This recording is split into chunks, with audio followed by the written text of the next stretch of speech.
Panime sul kokku ühe toreda cross-treeningu kava, mida saad sa iseseisvalt siis kasutada kas kodustes tingimustes, näiteks kehalise kasvatuse tunnis või miks mitte ka jõusaalis.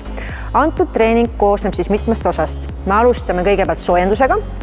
Soojendus võiks olla selline 5–8 minutit pikk ja seal võiks sul olla esindatud selline aeroobne tegevus, näiteks sörkjooks, siis liikuvusharjutused ja mõningad põhilised baasharjutused, mis on sul treeningus esindatud.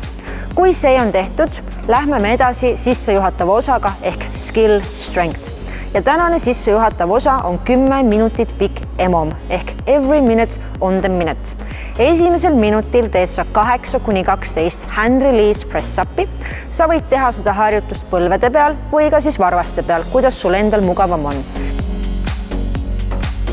Teisel minutil teed sa 10–15 kordust butterfly sit-upi.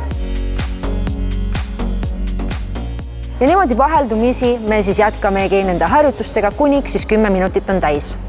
Pärast seda võid teha väikese pausi, väike lonks vett, väike puhkus ning lähme edasi sinu põhichallenge'iga, milleks on siis VOD ehk workout of the day. Antud challenge'i ajalimiit on sul 15 minutit ning algab see VOD siis nõnda, et sa teed kõigepealt 4x10 meetrit väljaasteid mõnusas rahulikus tempos ja pärast seda tuleb sul teha 5 ringi lõigujookse, sa jooksed siis 8x10 meetrit ning teed sinna otsa veel 20 oma keharaskusega kükki. Kui sa oled 5 korda selle kombo läbi teinud, siis lõpetuseks teed uuesti 4x10 meetrit väljaasteid.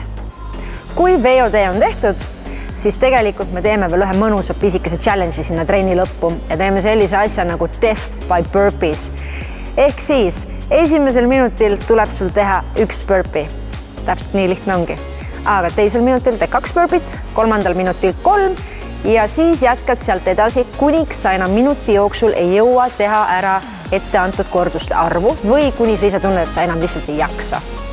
Ning tunni lõpetame mõnusa venitusega.